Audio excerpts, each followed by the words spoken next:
Olá, aqui é o Samuel e este é o canal Teriquerica.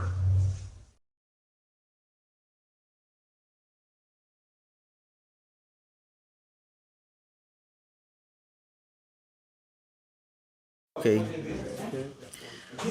Well, my name is Daniel. I belong to Sunesis project since 2009, and through my childhood and adolescence, I've seen some things which I couldn't explain, but nothing that special. And then many years ago, I came across Sunesis project, and then I had opportunities, for instance, to have sightings and to, for instance, physical objects like probes and spaceships, which are totally physical. They not things that we could see only if we had the a third vision or something like that. No, not at all. So it happens so many times. I can't even say which was the first one. For instance, the first time I went to a field practice, the, the, the very night I arrived there, we counted 21 objects. 21 objects along the night, you know? And they were very, how can I say, something real, something concrete beside us, above us. And along these experiences of field practices, I remember two times when a large group was standing under the sky, and there had been communications stating clearly that there will be a collective sighting. And when the right time came, we had, for instance, how can I say, rasante, a spaceship which came so low, so low, so quick and so low, it caused kind of a flash upon us. A flash upon us. The first time it happened, people were so astonished. And so everybody started clapping. Yeah, applauding. And it happened again. It happened again some time ahead. And these experiences were great. Very recently, in 2020, no, some years back, about 1 or 2 years after I had begun in Sunesis project, perhaps 1 year after. I remember once I was home in this Brazil, here the hot weather, and so I was home and I wanted to drink a glass of water, so I went to the kitchen. I was drinking my glass of water, and when it was in the middle, something made me stop, and then I went outside. And for instance, when I came outside the roof and I looked up, and then there was a spaceship over me, and when it was just above me, right above me, it opened a wide light and then closed and went away, made its way. And these things started happening again and again and again, and I saw that they were saying, "We are, we are, we are watching you, and we are watching your development and your work, and it's for real. And you got to stick to it and to, yeah, and do your best." So this is a commitment I take with me. And so I remember in 2020 we had the pandemics and all that stuff, and we had three meetings. One in, I believe, February, it was before Carnival. The other one in September, and the third one in December. And in February, in these three meetings, in field practices, only facilitators. First, because it was a practice only for facilitators at all. Can you tell who is facilitator? Because the people will... Oh, really? Nowadays, Ronan, Carlos, Célia, Rogério, Camila, and me. Who is facilitator? How he is different from other members of Sunesis? Facilitators have been in this process for some time, and they have reached certain conditions. For instance, to have finished the practice guide, which we call the first level, to have achieved communication skills, and to have a considerable background of field practices, and the will of helping groups, of facilitating groups, and the availability, life availability and personal availability of time, in order to really be available to the groups, and among other conditions. So these facilitators, these people, are able to help groups to go their way in order to develop themselves within this process. Always with the help of the extraterrestrial beings, which act as a mirror of our own development. Each step we take towards them, they take one step the same size towards us. Well, in February we had this February 2020 we had this meeting in field. It was quite mild, nothing special. And then came the pandemics around March. Everything was stopped. Nobody wanted to go out home, and so we had a field practice in September in two simultaneous places. Four of us were in Minas Gerais, a Brazilian state, and two of us were in São Paulo, another Brazilian state. But the same days, and at the same time, we were trying to do our practices. And so we had many phenomena. And it was important for us, because we knew that the work was going on, despite of everything. And then, in December, things seems to be lighter about this pandemic stuff, and so we decided to meet together, the six of us, in Itatiaia, this famous spot. A range of it's a national park in a range of mountains, very high mountains, and we went there in the beginning of December. And there we had a huge experience. In the first day with canepas especially, very close to us, in messages telling, for instance, a canepa at 9 o'clock within the veranda, the front of the house, cover in front of the house, and it right in front of the cover of the house. Right at the time, there was a canepa, huge, and this stuff, it was great. Then we went to a special place up the mountains, which named Brejo da Lapa,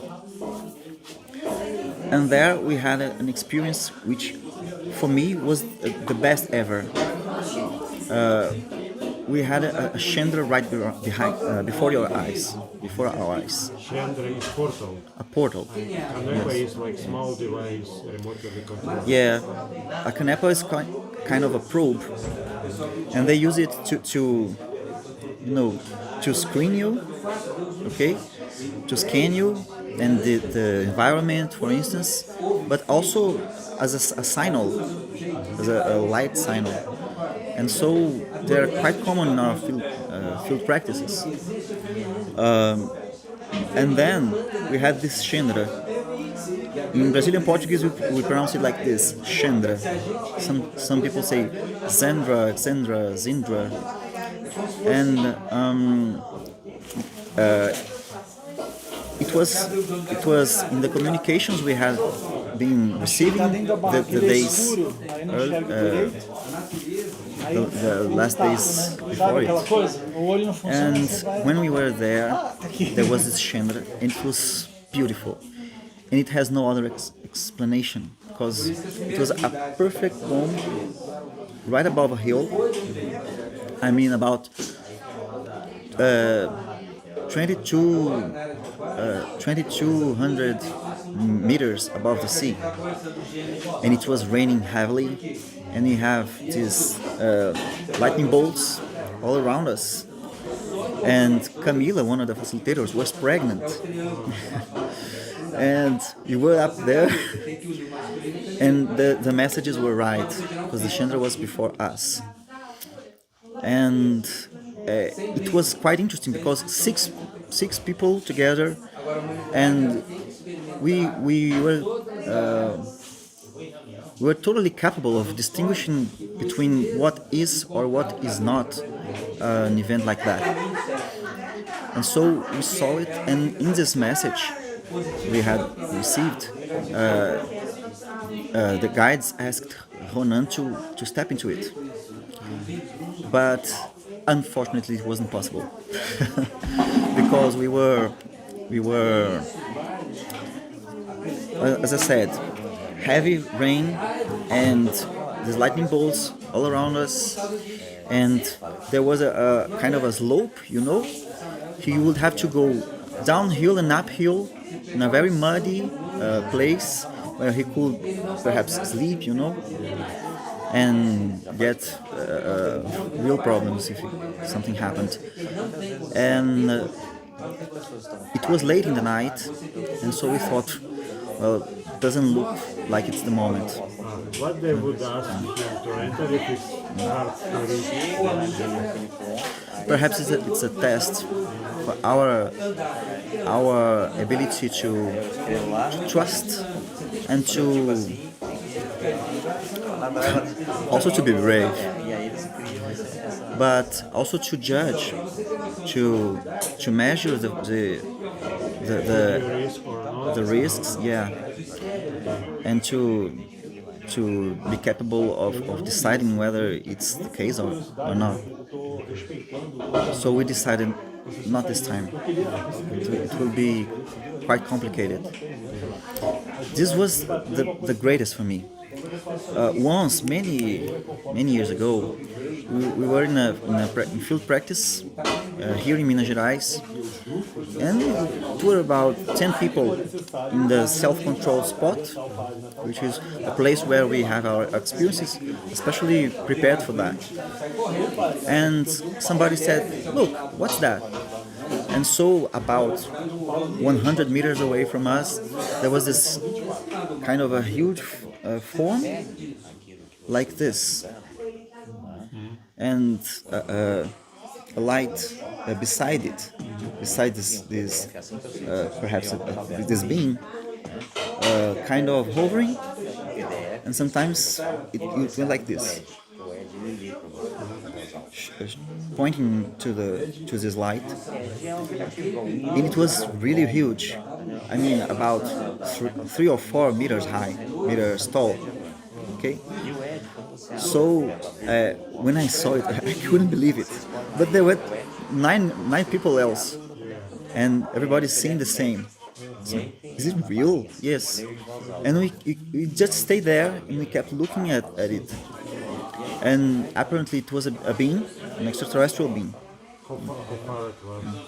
around 100 meters away, perhaps 200 meters away, I can't say for sure. And with this light, which we believed it was also a canepa, a probe, and then we had to go away.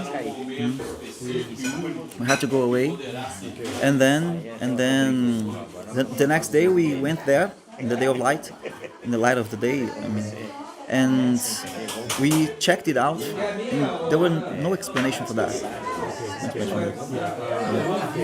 Thank you. I understand you should go now, so thank you for that. Thank you very much. Okay, Thank you. thank you.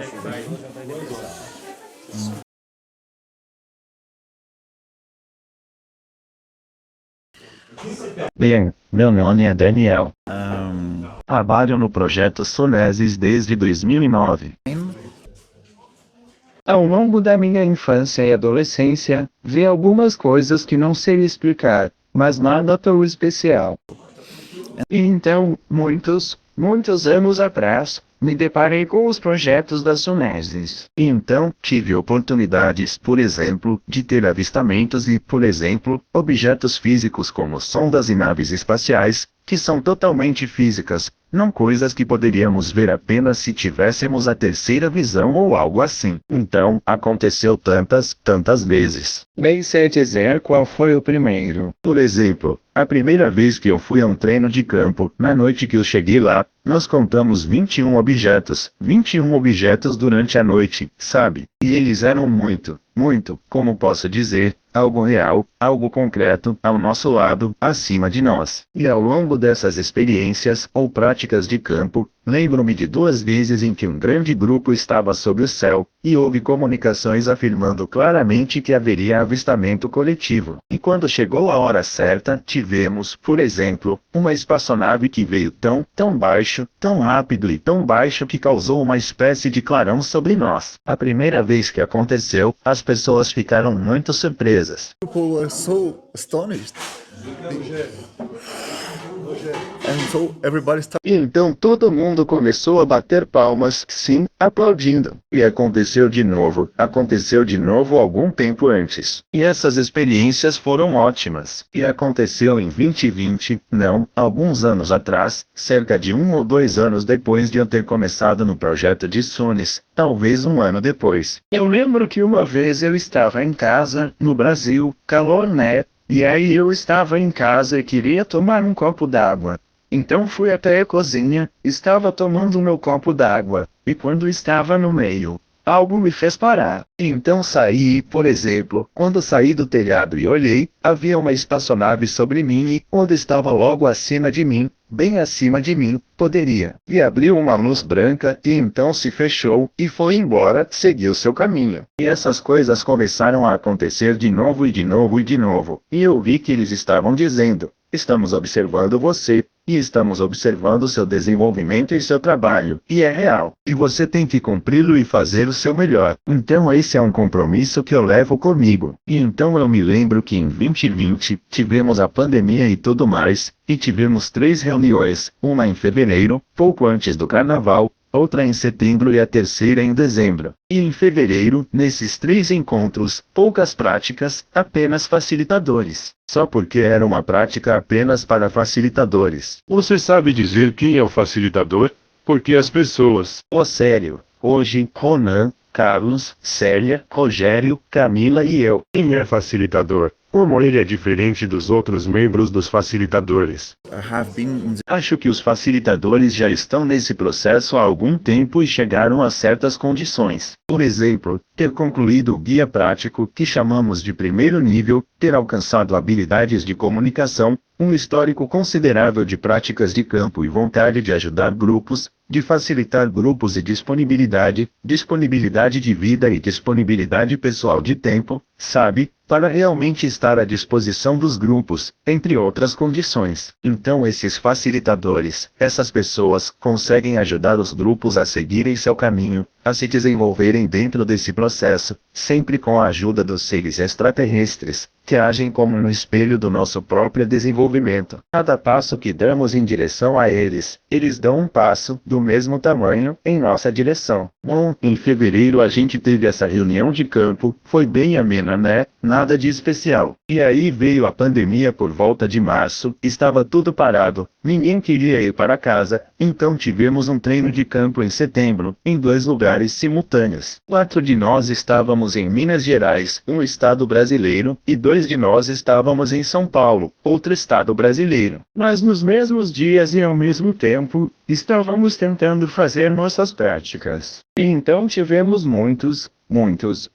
fenômenos, e isso foi importante para nós, porque sabíamos que o trabalho estava acontecendo, apesar de tudo. E aí, em dezembro, as coisas pareciam mais leves em relação a essa coisa da pandemia, e então resolvemos nos encontrar, nós 6, em Itatiaia, esse ponto famoso. É um parque nacional em uma cadeia de montanhas muito altas, e nós fomos lá no começo de dezembro, e lá fizemos uma experiência de campo. No primeiro dia, principalmente com o Canepas, bem pertinho da gente, em mensagens contando, por exemplo, um Canepas 9 horas, na frente de casa, ali na frente de casa, e bem na frente de casa, bem na época tinha um Canepa, enorme. E esse material, foi ótimo. Depois fomos para um lugar especial na serra, que se chama Breja da Lapa. E aí tivemos uma experiência que, para mim, foi a melhor de sempre. Tínhamos um lustre logo atrás, diante de nossos olhos. Lustre é um portal. Um portal. Canepa é como um pequeno dispositivo controlado remotamente. Um canepa é uma espécie de sonda, e eles o usam para rastrear você, para escanear você e o ambiente, por exemplo, mas também como um sinal de luz. E por isso são bastante comuns em nossas práticas de campo. E então tivemos esse Chendra. Até em português a gente pronuncia assim, Chendra. Algumas pessoas dizem Zendra, Chendra, Zindra.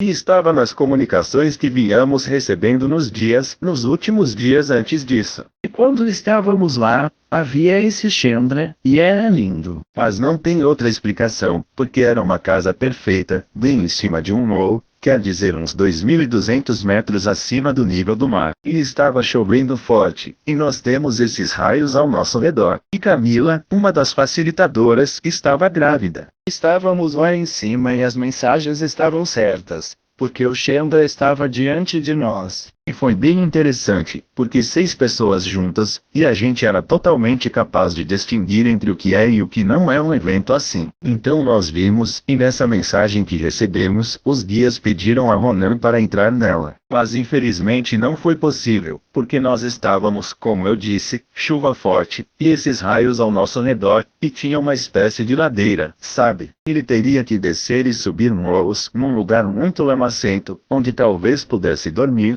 sabe, e ter sérios problemas se acontecesse alguma coisa. E já era tarde da noite, então pensamos, bem, não parece ser o momento. O que eles pediriam para você entrar se não fosse um ritual? É um teste para nossa capacidade de confiar, e também de sermos corajosos, mas também de julgar, de medir os riscos, sim, e de sermos capazes de decidir se é assim ou não. Então decidimos não desta vez, vai ser bem complicado. Este foi o maior para mim. Uma vez, há muitos anos, estávamos em uma prática de campo aqui em Minas Gerais, e havia umas 10 pessoas no ponto de autocontrole, que é um local onde temos nossas experiências, especialmente preparado para isso. E alguém disse, olha, o que é isso? E assim, a cerca de 100 metros de distância de nós, havia uma forma enorme, assim, e uma luz ao lado dela, ao lado deste feixe, pairando, e às vezes era assim, apontando para esta luz, e era muito grande, quer dizer, uns 3 ou 4 metros de altura, E também quando vi, não pude acreditar, mas havia mais 9 pessoas e todas pareciam iguais. É real? Sim. E nós apenas ficamos lá, e continuamos olhando para ele, e aparentemente era um feixe extraterrestre, cerca de 100 metros de distância, talvez 200 metros de distância, posso dizer com certeza. E com essa luz, que a gente achava que era canapa também, sonda, e aí a gente tinha que ir embora, E aí no dia seguinte a gente ia lá, no dia de luz, na luz do dia, e verificamos. E não havia explicação para isso. Obrigado. Eu entendo que você deveria ir agora, então obrigado por isso também. Ok, obrigado.